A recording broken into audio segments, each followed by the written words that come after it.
কিয়ামতের ময়দানে তিনি কি হবেন? কি হবেন? 1 নম্বর আল্লাহর উকিল। কি হবেন? উকিল। একজনই থাকবেন উকিল, যিনি সুপারিশ করবেন। কয়জন? তিনার সুপারিশের আগে বিচারও শুরু হবে না।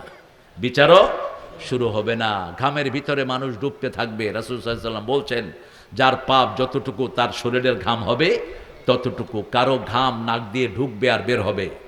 কেউ ঘামের ভিতরে ডুবতে থাকবে, মানুষ চিৎকার করতে থাকবে, আহারে এই অবস্থা থেকে পরিত্রাণ পেয়ে যদি আমাদের বিচার শুরু হতো। Suddenly one person will call, let's go to the আদম আলাইহিস সালাম। একজন উঠে বলবেন, চলেন আমরা সবাই বাবা আদমের কাছে যাই। সবাই বাবা আদমের কাছে যাবেন, একে একে সব নবীদের কাছে যাওয়া হবে। ঈসা আলাইহিস সালামের কাছে গেলে উনি বলবেন, আজকের দিনে যার কথা শোনা হবে চলো সবাই তার কাছে যাই। গিয়ে দেখবেন মাকামে মাহমুদে সেজদায় পড়ে আছেন রাহমাতাল লিল আলামিন। সেজদায় পড়ে কাঁদছেন, উম্মতি উম্মতি উম্মতি উম্মতি। আল্লাহ সেই নবীর উম্মত হওয়ার তৌফিক দেন। সেই নবী নামাজ ছাড়তেন না, আমরাও ছাড়বো না। রাজি আছি তো? একটু হাত তুলে দেখান কারা কারা নামাজ ছাড়বেন। আল্লাহ এই হাতগুলো আপনি কবুল করেন। আমার মা বোনদেরকে আপনি কবুল করেন। কি ভালোবাসা উম্মতের জন্য তিনি পোষণ করতেন। সব নবীকে আল্লাহ একটা দোয়া দিয়েছেন, সব নবী দোয়াটা দুনিয়াতেই চেয়ে নিয়েছেন, কিন্তু রাসূল চান নেই। রাসূল বলছে, আমি এটা আখিরাতের জন্য রেখে দিলাম।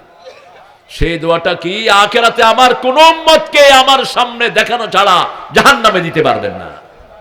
আমার উম্মত যারা আমাকে, আমার উপর দুরূদ পড়েছে, আমাকে ভালোবেসেছে, আমি তাদের জন্য সুপারিশ করব। সুবহানাল্লাহ। আল্লাহ বলবেন, ইরফা ইরফা রাসাক মুহাম্মদ, তুমি মাথা উঠাও, ইশফা তুশাফা, তুমি সুপারিশ করো, তোমার সুপারিশ গ্রহণ করে নেওয়া হবে। তুমি বলো সাল তুসমা, তুমি চাও, তোমার কথা শুনবেন কে? আল্লাহ শুনবেন। এবার মুহাম্মদ সাল্লাল্লাহু আলাইহি ওয়াসাল্লাম বলবেন, আল্লাহ আপনি বিচার শুরু করেন। বিচার শুরু করেন। প্রথম সুপারিশ, বিচার শুরু হবে।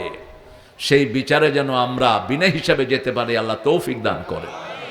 একটা দোয়া সব সময় পড়বেন, পড়েন, আল্লাহুম্মা হাসিবনি হিসাবাই ইয়াসীরা, আল্লাহুম্মা হাসিবনি হিসাবাই ইয়াসীরা।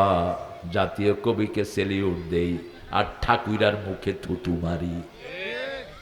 সারা জীবন মুসলমানদের বিরুদ্ধে কলম চালিয়েছে। ঢাকা বিশ্ববিদ্যালয় যাতে হতে না পারে বলছে, এরা মূর্খ, এরা কথাই বলতে পারে না, কিসের বিশ্ববিদ্যালয় এদেরকে দিবা? আর সেই বিশ্ববিদ্যালয়ে যারা একে মাথায় নিয়ে নাচে, ওরকম এক খবিশকে উপদেষ্টা করা হয়েছে। আপনাদের আসিফ নজরুল সাহেব ধোয়া তুলসী না, তলে তলে সব লাইন কোন দিকে ওনার? সেই দিকে। ওনার ঘরে ইসলামের জঘন্য দুশ্মন, ওর মেয়ে আছে ওনার ঘরে। বিবির আওতায় চলে স্বামীরা। কার আওতায়? কার আওতায়? বিবির আওতায় চলে। আমি বলেছিলাম ইউনুস মিনায়ের রেখে আর বাকি উপদেশটা সবগুলোকে বের করে দাও। বহু চোর ছেচর আছে এদের মধ্যে। আর্মির জিনিস চুরি করেছে, সেও আছে উপদেশটার ভিতরে। আল্লাহ আমাদেরকে চোর থেকে হেফাজত করেন। আরো চিৎকার করে বলি আমিন। আল্লাহকে চিনেন তো? আল্লাহ থাকেন কোথায়? আরশের উপরে। আল্লাহ কবুল করুক। আল্লাহ কোথায় থাকেন? আরশের উপরে। আয়াতটা মুখস্থ রাখেন, আর রহমানু আলাল আরশে ইস্তাওয়া। আলাল আরশ, আরশের কোথায়?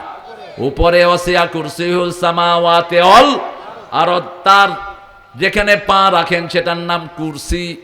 সেটা রাখতে আকাশও শেষ, জমিনও। এখন বলবো তার পা কেমন, তার পা কেমন তিনি জানেন, তার চেহারা কেমন তিনি জানেন, তার হাত কেমন তিনি। ওয়ালাম ইয়াকুন লাহু কুফুয়ান আহাদ, তার সমকক্ষ আকাশেও নাই, জমিনেও। বিচার তিনি করবেন, দুনিয়ার বিচারের সাথে তার বিচারের কোনো মিল নাই। আমাদের দুনিয়ার বিচার কিরকম হয়? মাননীয় বিচারপতি, আমি তার রিমান্ড চাই। রিমান্ডে নিয়ে মুখে দিয়ে আন্ডা দেয়, পানি খাওয়ায়, ওয়াটার থেরাপি, আরো বিভিন্ন শাস্তি দেয় যাতে কথা বের হয়। ঠিক না ঠিক? আল্লাহ বলছেন আমি প্রশ্নই করব না।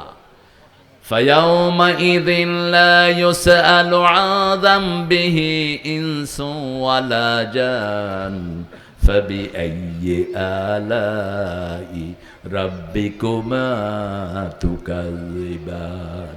কিয়ামতের কঠিন ময়দানে কোনো জিন আর মানুষকে আল্লাহ প্রশ্ন করবেন না। কেমনে তাহলে অপরাধগুলো বুঝবেন? পরের আয়াতে উত্তর দিচ্ছেন, ইউরাফুল মুজরিমুনা বিসীমাহুম ফায়ুখাযু বিন নাওয়াসি ওয়াল আকদাম ফাবিআইয়ি আলাই রাব্বিকুমা তুকাযিবান। কপাল দেখে দেখে চিনে নিবেন কে? এই কপাল দেখে দেখে চিনে নিবেন কোন জায়গায় কপাল নত করেছো, কোন উলঙ্গ জায়গাতে কপাল খুলেছো, কোন ভণ্ডের সামনে কপাল নত করেছো, সব কপালে লেখা থাকবে। হাতের ভিতরে থাকবে আমলগুলো। দুনিয়াটা চলে যাচ্ছে, সময় চলেই যাচ্ছে, সময় বসে নাই। ঠিক না ঠিক? আমি যুবক ছিলাম, বুড়া হয়ে যাচ্ছি। আমি শিশু ছিলাম, যুবক হয়ে যাচ্ছি। এই তো সময় চলে যাচ্ছে। আপনি আজকেরটা কালকের জন্য অপেক্ষা করবেন না। দেখেন রাসূল একদিন বলছেন, এই সাহাবীরা, এমন একটা সূরা তোমরা পড়বা, একটা সূরা পড়লে হাজার হাজার আয়াত পড়ার সওয়াব আল্লাহ আমলনামায় দিয়ে দিবে। সাহাবায়ে কেরাম সব বসে আছেন, রাসূল পড়া শুরু করলেন, আল্লাহাকুমুত তাকাসুর হাত্তা যুরতুমুল মাকাবির কাল্লা সাওফা তা'লামুন সুম্মা কাল্লা সাওফা তা'লামুন কাল্লা লাউ তা'লামুনা ইলমাল ইয়াকিন লাতারাউন্নাল জাহিম ثم لترونها عين اليقين ثم لتسألن يومئذ عن النعيم। পারেন তো সূরাটা?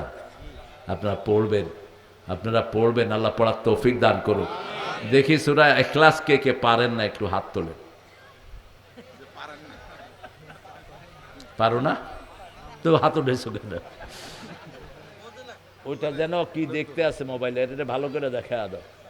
তুই বেটা এখানে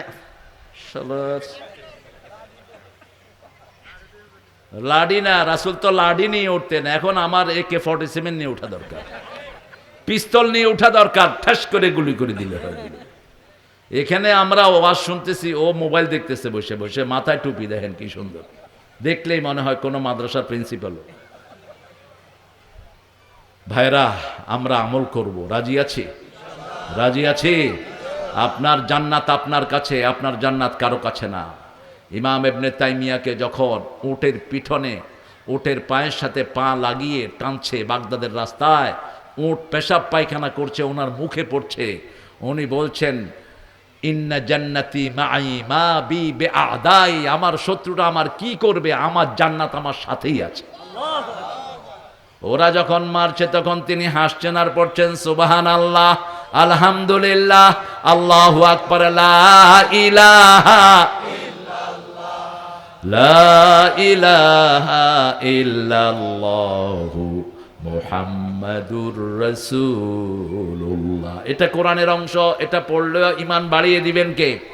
সূরা মুহাম্মাদে আল্লাহ বলছেন, ফালাম আন্নাহু লা ইলাহা ইল্লাল্লাহ। আর সূরা ফাতিহা কই যায় চেয়ারম্যান কই যায়? হ্যাঁ, আহারে জিঞ্জিল আছে, পাম মেলে দেন, পাম মেলে দেন, আপনাদের কষ্ট হয়ে যাচ্ছে। হ্যাঁ, এই তো শেষ হয়ে যাবে ইনশাআল্লাহ। আলা রাব্বিহিম ইয়াতাওয়াক্কালুন। আমাদের দেশের মেয়েদের মতো ভালো মেয়ে দুনিয়ার কোনো দেশে নাই, মনে রাখবেন। সারা বছর রান্না করে কারা? কথা বলেন। সৌদি আরবে এটা পাবেন না, এই মেয়ে সৌদি আরবে পাবেন না আপনি। সারা বছর কাপড় ধোয় কারা? বাচ্চা পালে কারা? ঘর পরিষ্কার করে কারা? আপনারা কি করেন? নওয়াবজাদা সলিমুল্লাহ কুতকুতরা 11 জন বিবি রাসূলের, তারপরেও নিজের কাপড়টা নিজে ধুইতেন। আজকের বিজ্ঞান বলছে যারা নিজের কাজ নিজে করে তাদের কখনো ব্রেন স্ট্রোক হয় না, হার্ট অ্যাটাক হয় না। আপনি কর্মস্থ থাকেন, এটাই করতেন রাহমাতাল লিল। মা আয়েশা বলছেন, মসজিদে নববী থেকে এসেই রাসূল প্রথম হাতে ঝাড়ু নিয়ে ঘরটা ঝাড়ু দিতেন, সেলাই করতেন। কি করতেন? অর্থাৎ কোনো মুহূর্ত তিনি বসে থাকতেন না, সব সময় তিনি কাজের ভিতরে থাকতেন। কেউ যা চাইতো তাই দিতেন। এক ভিক্ষুক উট চেয়েছে, তাকে উট দিয়ে দিয়েছেন। রাসূল একটু মজাকও করতেন, চাইছে উট, কয় তোমারে উটের ছাও দুমু, কয় না হুজুর বড় উট দেন, কয় না তোরে ছা দুমু। হেই বেটা কয় ছানি আমি করবো কি? রাসূল বললেন যে সব ওটি তো কোনো না কোনো ওটে ছাও। কি সুন্দর মজাক দেখেন। এক কালো মানুষ আসছে, কয় তোমার মতো আলকাতরা আলী কখনো বেহেশতে যাবে না। ও তো কাঁদতে কাঁদতে শেষ। কয় কাঁদো কেন? কয় আপনি কইছেন আমি বেহেশতে যাব না, কালো কি আমি নিজে হইছি? রাসূল বললেন শোনো, তুমি জান্নাতে যাওয়ার সময় চাঁদের মতো সুন্দর হয়ে যাবে। আমরা সবাই জান্নাতি হই, আল্লাহ আমাদেরকে কবুল করেন।